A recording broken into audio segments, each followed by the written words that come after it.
जय Shri Shyam everyone. I am sure आपके मन में ना एक बार तो जरूर आया होगा बच्चों कि यार टॉपर ऐसा लिखता क्या है अपनी आंसर शीट में, जो उसके फुल मार्क्स आते हैं उसे इतने अच्छे मार्क्स मिलते हैं। हम भी तो पेपर करके आते हैं, हमारे तो मार्क्स कट हो जाते हैं और पता ही नहीं चलता कहाँ पे कट होते हैं। तो सोचा है ना ऐसा आपने, आई एम श्योर। तो ये वीडियो आपके लिए है, प्लीज इसे एंड तक जरूर देखना। आज हम एक टॉपर की कॉपी को एनालाइज करेंगे कि उसने अकाउंट्स का पेपर कैसे किया जो वो टॉप कर गया, ठीक है। और ये सीबीएसई की द्वारा ही सजेस्टेड कॉपी है। सोचो इतने लाखों करोड़ों बच्चों में से एक बच्चे की कॉपी सीबीएसई ने अपलोड की है, तो उसमें उसने क्या ही अलग किया होगा। तो आज हम एक एक करके सारी बातों को देखेंगे। आप कॉपी पेन लेके बैठ जाना और जो जो मैं बताते जाऊँ उसको नोट डाउन कर लेना। एंड पीडीएफ की चिंता मत करना, ये पूरी कॉपी आपको डिस्क्रिप्शन बॉक्स में मिल जाएगी, ठीक है। उसका लिंक मिल जाएगा, वहां से आप डाउनलोड करके देख सकते हो तसल्ली से। अभी आप मेरी बात सुनो। सबसे पहले आप देखो जरा, सबसे अच्छी चीज पेपर ओपन करते ही मुझे क्या लगी है, बच्चे ने सेंटर में बढ़िया तरीके से यहाँ पे लिखा है पार्ट ए, ठीक है। उसके बाद बस एक चीज जो मुझे बच्चे की कॉपी में कमी लगी है वो ये है कि उसने क्वेश्चन नंबर बहुत छोटा लिखा है। बट आई थिंक उस बच्चे की हैंडराइटिंग ही छोटी है। देखो ना, बहुत छोटे छोटे वर्ड्स लिखे हैं, राइट। आपको क्वेश्चन नंबर भी थोड़ा सा बड़ा लिखना है, ठीक। उसने बड़ा क्लियरली क्वेश्चन नंबर लिखा है। हर आंसर के बाद बीच में एक लाइन छोड़ी है। ये एमसीक्यू आंसर्स है। उसने एमसीक्यू में ऐसा नहीं है 1 का सी लिख के छोड़ दिया, नहीं। जो ऑप्शन नंबर सी था वो भी उसने यहाँ पे लिखा है ताकि कोई डाउट ही ना रहे, ठीक है।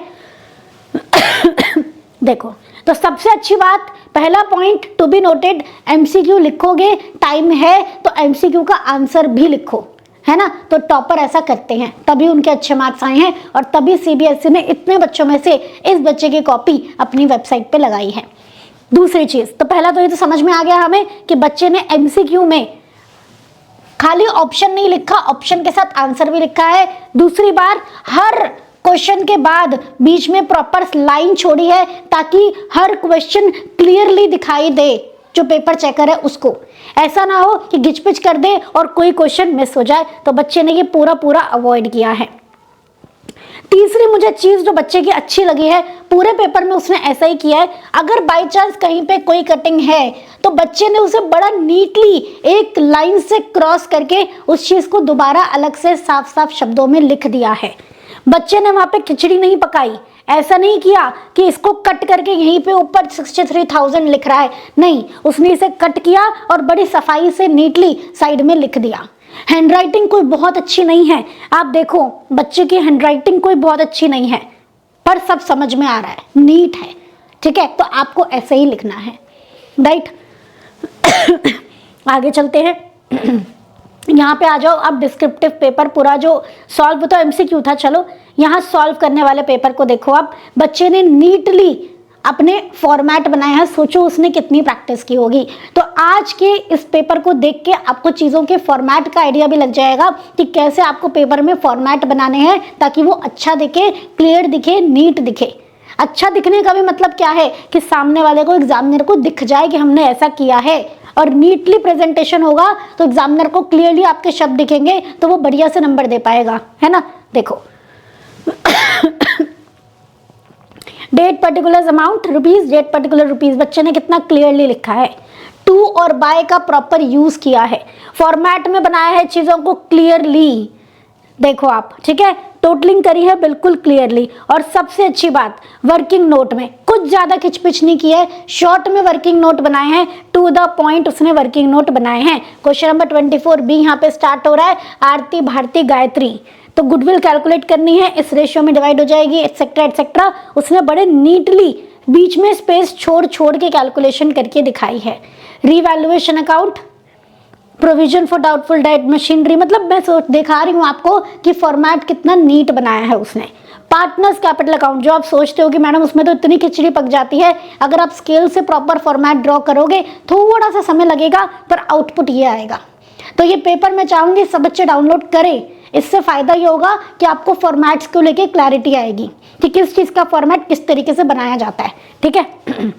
पार्टनर कैपिटल अकाउंट, अब देखो बच्चे से यहाँ पे बैंक अकाउंट गलत लिखा गया था, उसने सफाई से एक लाइन मारी है, बस एक लाइन में उसको कट किया है खिचड़ी नहीं पकाई कि पता नहीं क्या ऐसे ऐसे ऐसे कर दिया, एक लाइन से उसने सफाई से इसको कट किया और ऊपर लिख दिया। जगह नहीं बची ना उसको कि कहीं और लिख सकता है, ठीक है, कंजस्टेड है तो उसने यहीं पे ऊपर लिख दिया। यहाँ भी देखो जब कटिंग हुई है बच्चे से, मैं ये नहीं कह रही कटिंग मत करो, कटिंग तो होती है, अब इंसान है ना, हम कोई छपा हुआ थोड़ा ना हमारे माइंड में। उसने यहाँ पे देखो नोट को कट करना था तो बड़ी सफाई से एक लाइन से कट किया है, और इस बच्चे ने तो स्केल लगा के कट किया है। आप बिना स्केल लगाए भी अगर कट करोगे तो आप बड़ी सफाई से सिर्फ एक लाइन से उसको कट करेंगे, ताकि पेपर में कटिंग आपकी ना, मतलब कटिंग प्रोमिनेंट ना लगे उस पेपर में। अब आप पूरी शीट देखो, इस पूरी शीट में आपको कहीं भी कटिंग पे ध्यान नहीं जा रहा आपका, है ना।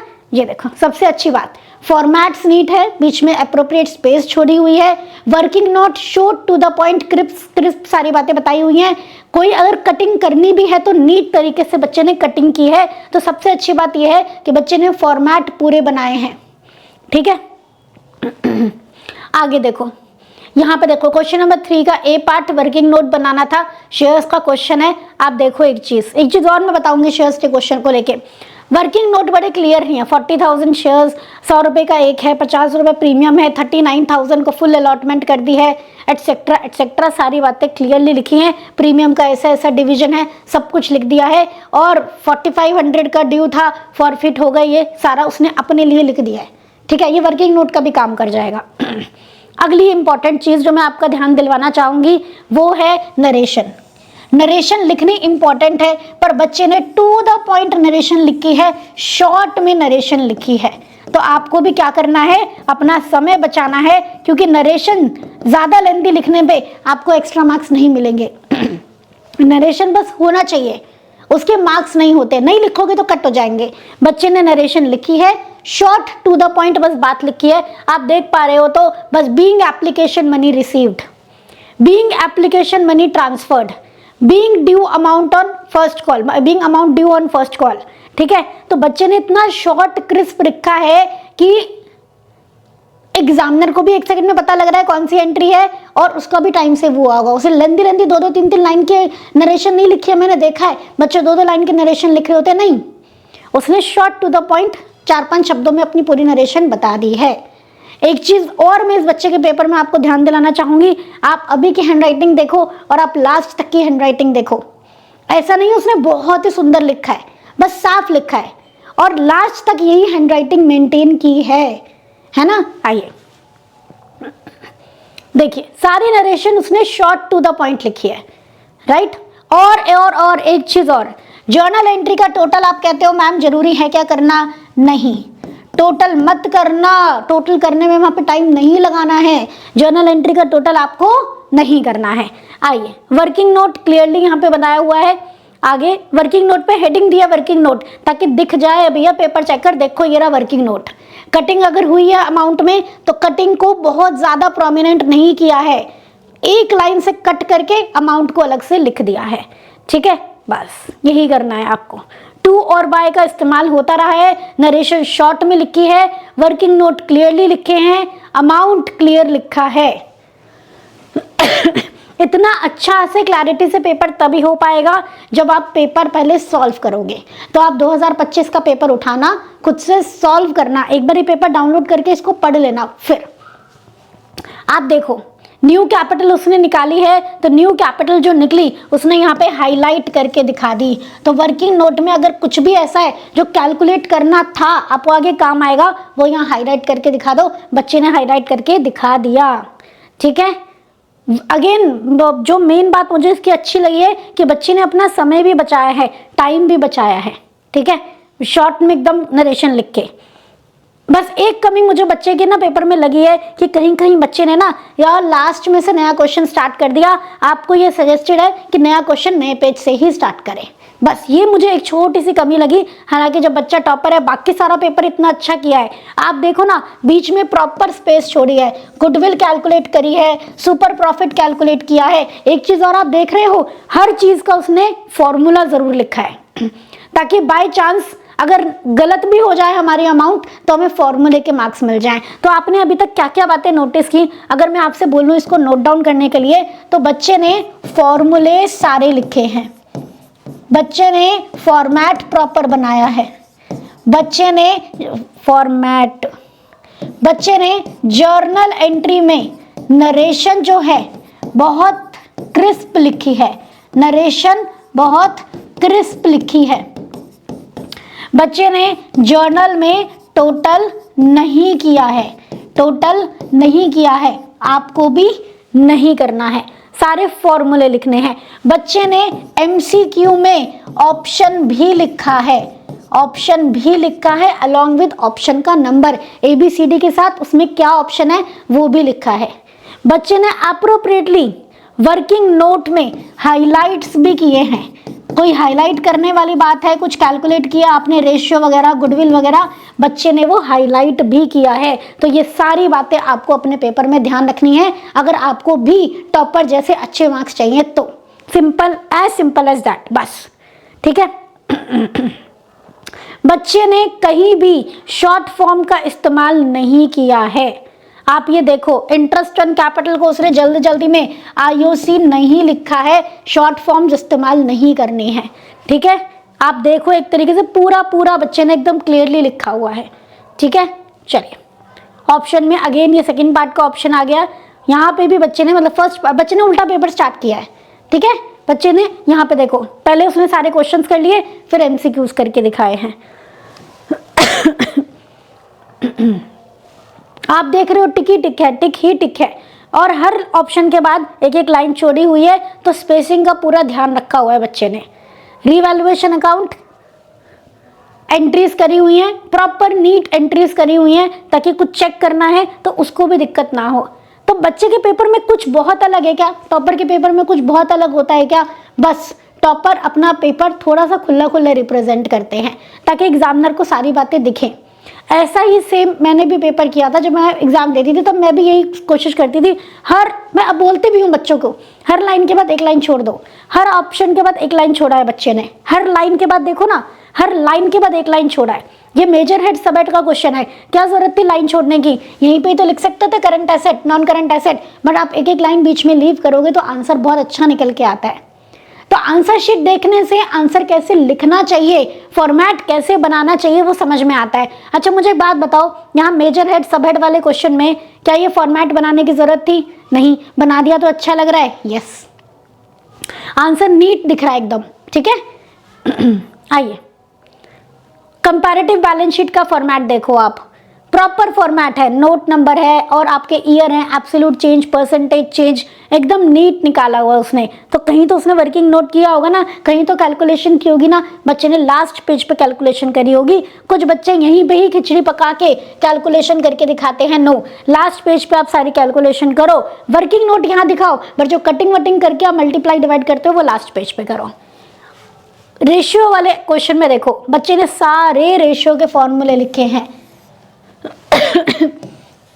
कहीं गलती अगर हो भी जाए अमाउंट में, ताकि फॉर्मूले के हमें नंबर जरूर मिल जाए, ठीक है।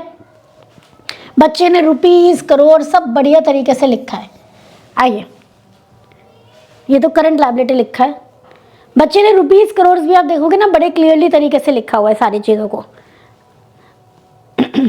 बस कैश फ्लो स्टेटमेंट में, कैश फ्लो स्टेटमेंट की कैसे प्रेजेंटेशन की है, बच्चे ने पहले सारी एडजस्टमेंट देख के अकाउंट बना लिए, एक्यूमुलेटेड डेप्रिसिएशन अकाउंट बना लिया, उसके बाद आपका मशीनरी अकाउंट बना लिया, और उसके बाद इन्वेस्टिंग अकाउंट बनाया है, और फिर operating cash flow from operating का क्वेश्चन है। कैश फ्लो फ्रॉम ऑपरेटिंग में उसने प्रॉपर फॉर्मेट के तरीके से सब कुछ किया है, ठीक है। बस सबसे अच्छी बात यही है कि बच्चे ने स्पेसिंग का प्रॉपर ध्यान रखा है। बच्चे ने एक क्वेश्चन और वाला अटेम्प्ट किया था, वहां पे क्रॉस करके उसको यहाँ पे कर दिया, ठीक है। बस ये बच्चे ने रिपीटेड क्वेश्चन करे थे और वाले, तो एग्जामिनर ने इसको रिपीटेड लिख के छोड़ दिया है, इसको चेक नहीं किया है। फर्स्ट पार्ट चेक कर लिया, ऐसा नहीं है आप दोनों पार्ट चेक कर दोगे तो जो सही होगा उसके नंबर मिल जाएंगे, नहीं, ऐसा नहीं होता है। तो इस चीज को आप ध्यान में रखना। तो ये है बच्चे का पेपर, पूरा पेपर। आई थिंक आपको क्लैरिटी मिली होगी कि किस तरीके से आपको फॉर्मेट रखना है। ये पेपर से आपको फॉर्मेट भी पता लगेंगे। जैसे बच्चे ने कैश फ्लो स्टेटमेंट का देखो कितना neat simple format, cash flow from, क्योंकि सिर्फ इन्वेस्टिंग बनाना था, पूरा फॉर्मेट बनाना होता है तो अलग बात होती है। तो आप 2 या 3 कॉलम में बनाते हो, सिर्फ कैश फ्लो फ्रॉम इन्वेस्टिंग है तो एक कॉलम से काम बन जाएगा। अगर कैश फ्लो तीनों का ही बनाना होता है, ऑपरेटिंग, इन्वेस्टिंग, फाइनेंसिंग, तब तो आप 2 कॉलम तो कम से कम बनाते ही, कि फाइनल आप आंसर बाहर लिखते चले जाओ कि इन्वेस्टिंग से इतना आया, ऑपरेटिंग से इतना आया, और कैलकुलेशन अंदर करते चले जाओ। क्योंकि यहाँ पे एक ही बनाना था, यस में इन्वेस्टिंग और ऑपरेटिंग, तो बच्चे ने एक ही कॉलम सिंपल बना के अपने क्वेश्चन को कर दिया है। स्केल से फॉर्मेट बनाओ, हाथों से डायरेक्टली फॉर्मेट नहीं बनाएंगे, अनटिल एंड अनलेस बहुत ही टाइम निकलता जा रहा है तो अलग बात है। अच्छा, इससे एक चीज और, लास्ट तक सेम हैंडराइटिंग मेंटेन हुई है, देख रहे हो आप, तो बच्चे ने स्टार्टिंग से ही स्पीड को मेंटेन करके चला है, इसलिए लास्ट तक बिल्कुल सेम हैंडराइटिंग मेंटेन हुई है। इतनी सेम हैंडराइटिंग तो खैर मेरी भी नहीं मेंटेन होती थी, पर हाँ फिर भी बच्चे ने किया है, आप भी कर सकते हो, मैं ये बता रही हूँ पॉसिबल है शुरू से ही अगर स्पीड मेंटेन करके चलो तो। एमसीक्यूज आते हैं तो पहले एमसीक्यू अटेम्प्ट करो, नहीं तो पहले डिस्क्रिप्टिव करना शुरू कर दो, ठीक है, गॉट इट।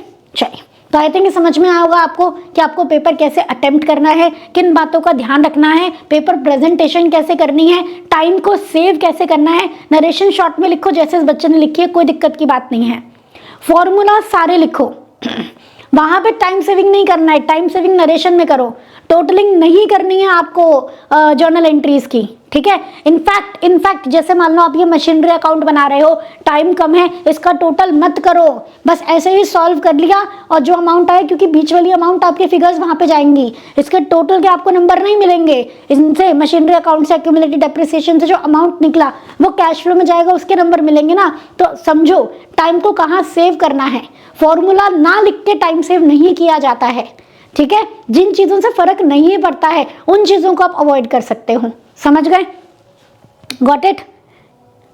चलिए, तो आई थिंक आपको समझ में आया होगा, बहुत सारी क्लैरिटी मिली होगी। ये पीडीएफ आपको डिस्क्रिप्शन बॉक्स में मिल जाएगी, इसको डाउनलोड कर लेना, पहले इसको अच्छे से देख लेना, इससे आपको फॉर्मेट पता लगेंगे रिवैल्यूएशन के, कैपिटल अकाउंट के, सारी चीज़ों के फॉर्मेट, जर्नल एंट्री और बेसिकली कैश फ्लो स्टेटमेंट में कौन कौन से वर्किंग नोट बनते हैं, तो आपको क्लैरिटी मिलेगी कि आपको कैसे पेपर सॉल्व करना है। अब इसी तरीके से आगे आप अपने सैम्पल पेपर सॉल्व करना, ठीक है, इसी पैटर्न पे एक पेपर तो इसको साइड में रख के और फिर सॉल्व करना, और फिर आपको थोड़ा सा हैबिट में आ जाएगा कि हाँ ऐसे लिखना है, फिर बाकी के पेपर्स आप अपने आप सॉल्व करना, ठीक है, समझ में आया। तो अगर आपको ये वीडियो अच्छा लगा है तो अपने फ्रेंड्स के साथ जरूर शेयर करें, बहुत इंपॉर्टेंट है आपके एग्जाम को लेके। देखो कंटेंट सभी लिख देते हैं, लेकिन अगर आपको कंटेंट अच्छे से प्रेजेंट करना नहीं आएगा तो आपको उतने मार्क्स नहीं मिल पाएंगे, राइट। तो इसको आप जरूर अपने पास सेव करके रख लेना, और एग्जाम से एक दिन पहले भी आप ये वीडियो जरूर देख के जाएंगे और ये पीडीएफ जरूर देख के जाएंगे। तो मिलते हैं हम अब और नेक्स्ट वीडियो में, तब तक के लिए जय श्री श्याम एवरीवन। वीडियो जरूर सेव कर लेंगे, चैनल पे नए हो तो चैनल को सब्सक्राइब कर लेना, ऐसा इंपॉर्टेंट अमेजिंग कंटेंट आपके लिए आता रहेगा ग्रूमिंग एजुकेशन एकेडमी चैनल पे। जय Shri Shyam everyone, thank you so much.